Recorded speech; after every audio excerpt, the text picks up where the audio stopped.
इस तरह चक्रव्यूह में फंसकर वीरगति को प्राप्त हो गए थे। वीर अभिमन्यु अर्जुन और सुभद्रा के पुत्र वीर अभिमन्यु के बारे में सभी जानते हैं कि वे किस तरह चक्रव्यूह में फंसकर वीरगति को प्राप्त हो गए थे।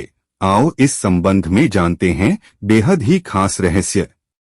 जब द्रोणाचार्य ने देखा कि अर्जुन अपना रथ लेकर दूर निकल गए हैं, तब उन्होंने महाराज युधिष्ठिर को बंधक बनाने के लिए चक्रव्यूह का निर्माण कर दिया। चारों पांडव भय और चिंता से घिर गए, क्योंकि युधिष्ठिर के बंधक बन जाने का मतलब था पांडवों की हार। ऐसे में अभिमन्यु ने युधिष्ठिर से कहा कि मैं चक्रव्यूह भेदना जानता हूं, परंतु उससे बाहर निकलना नहीं। ऐसे में सभी पांडवों ने निर्णय लिए कि अभिमन्यु चक्रव्यूह भेदेगा और उसके पीछे पीछे हम भी चक्रव्यूह में प्रवेश करके उसकी रक्षा करेंगे और उसे बाहर निकाल लाएंगे।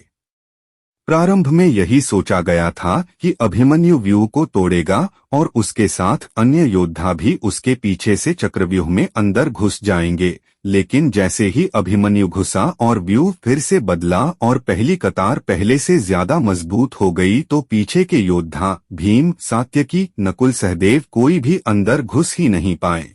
युद्ध में शामिल योद्धाओं में अभिमन्यु के स्तर के धनुर्धर 2-4 ही थे, यानी थोड़े ही समय में अभिमन्यु चक्रव्यूह के और अंदर घुसता तो चला गया, लेकिन अकेला, नितांत अकेला, उसके पीछे कोई नहीं आया। सभी प्रयास कर रहे थे, तब जयद्रथ ने आकर मोर्चा संभाला और पांडवों को चक्रव्यूह में जाने से रोक दिया।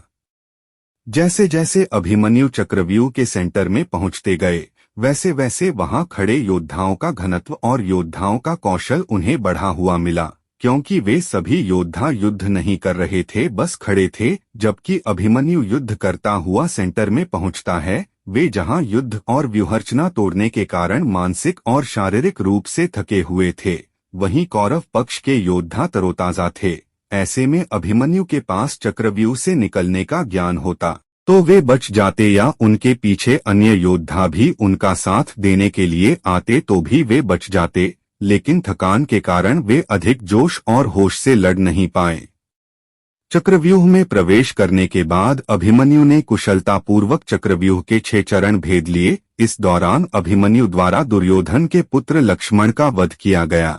अपने पुत्र को मृत देख दुर्योधन के क्रोध की कोई सीमा न रही। तब कौरवों ने युद्ध के सारे नियम ताक में रख दिए।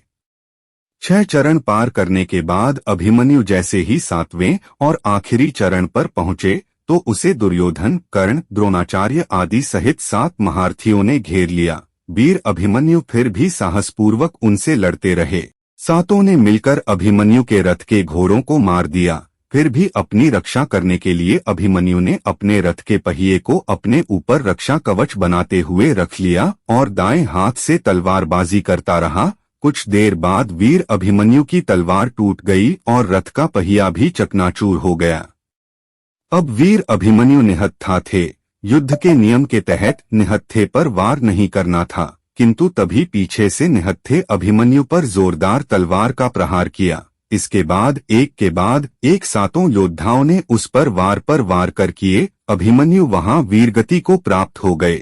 अभिमन्यु की मृत्यु का समाचार जब अर्जुन को मिला तो वे बेहद क्रोधित हो उठे और अपने पुत्र की मृत्यु के लिए शत्रुओं का सर्वनाश करने का फैसला किया। सबसे पहले उन्होंने कल की संध्या का सूर्य ढलने के पूर्व जयद्रथ को मारने की शपथ ली।